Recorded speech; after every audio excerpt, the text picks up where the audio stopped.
डोडा से जम्मू जाना पड़ता है। डोडा में ये बेचारे ये देखते ही नहीं, कहते हैं हमारे पास यहाँ पे आपका ट्रीटमेंट ही नहीं। मतलब गवर्नमेंट मेडिकल कॉलेज डोडा में वो कह रहे हैं कि यहाँ डॉक्टर्स नहीं है, इसलिए आपका इलाज यहाँ नहीं होगा, आप चले जाइए जम्मू। आदाब जी, क्या हाल है सर? ठीक है आप? ओ सोए हैं आप?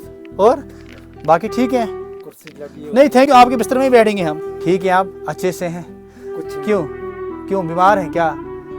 क्या प्रॉब्लम है? ऐसे पैरालाइज जैसे अच्छा, पैरालाइज हुआ है आप? कितना टाइम हुआ है?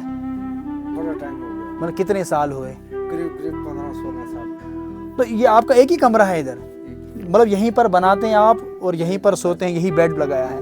कौन कौन है घर में आपके साथ? बस एक में जो एक घरवाली मिसेस, बस सिर्फ दो हैं आप? घरवाली वर्कर। कितने बच्चे हैं आपके? 5 बच्चे। 5 बच्चे हैं आपके। तो बाकी आपका ये खर्चा वगैरह कौन उठाता है? बस ये पेंशन वगैरह मिलती है तो उसी से। कितनी पेंशन मिलती है आपको? 1000-1200 रुपया बस निकल जाए। मतलब 1000-1200 से क्या बनेगा आपको? अब जब आप ट्रीटमेंट करने के लिए जाते होंगे डोडा में, वहाँ फीस भी देनी है, वहाँ दवाइयाँ भी खरीदनी है आपने, बाकी टेस्ट भी वगैरह करने हैं। लेकिन अगला सोचता है कि इसके पास तो बहुत कुछ है, लेकिन एक्चुअली मेरे पास कुछ नहीं है। नहीं। वो तो दिख रहा है ना, हम आपके इधर आए दिख रहा है। अगर 18 साल से मैं पैरालाइज्ड हो गया हूँ, मेरी दौड़ सिर्फ डॉक्टरों तक ही रहती जी बिल्कुल। और इसमें प्रॉपर ट्रीटमेंट होता है, कंटिन्यू ट्रीटमेंट होता है, दवाइयाँ लानी है, डॉक्टरों के पास जाना है, टेस्ट उठाने हैं, है। इसके लिए तो पैसा चाहिए। अब आप कह रहे हैं कि मेरे पास पेंशन है 1000 या 1200 रुपये, उससे क्या बनेगा? उससे तो आपका यहाँ से डोडा तक जाएंगे तो वो सारा किराए में चला जाएगा, तो फिर दवाई के कहाँ से खरीदेंगे आप? और जो आपके बच्चे हैं वो अभी पढ़ाई कर रहे हैं डोडा में, लेकिन ये है कि कोई कमाने वाला नहीं है, कोई कुछ भी नहीं। तो फिर कैसे मैनेज करते हैं आप? कोई हेल्प करते हैं आपको आसपास कोई अपने यहाँ पड़ोस? ये हेल्प कर रहे हैं जी कि जो कहीं जमीन का टोटा था जी, वो भी इन्होंने कब्जा कर लिया है। कब्जा कर लिया है। लेकिन आपने कब्जा करने क्यों दिया? अब कौन उधर पहुंचेगा? नहीं, आपके बच्चे हैं, आपके वारिस हैं। ऐसी बात नहीं है कि अगर कोई पैरालाइज हो जाता है या कोई बीमारी का शिकार हो जाता है तो उसके पीछे क्या लोग उनकी जमीन को कब्जा कर देंगे? ये तो बिल्कुल सरासर गलत बात है। अच्छा, आपका एक ही कमरा है इधर? इस कमरे में कितने साल से आप रह रहे हैं? 15-16 साल से। 15-16 साल से।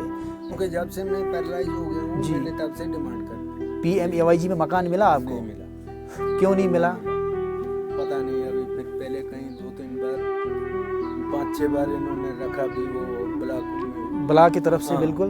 अच्छा, इधर से तो नाम ये डाल देते हैं, जी जी, बाद में पता लगता है भाई नहीं जी आपका आया नहीं। आया ही नहीं। नहीं, ये तो सरासर ये जुल्म है। एक चीज़ यह है कि गरीबों के साथ जुल्म हो रहा है, इसमें कोई शक नहीं। आम लोगों के साथ जुल्म हो रहा है, नाइंसाफ़ी हो रही है।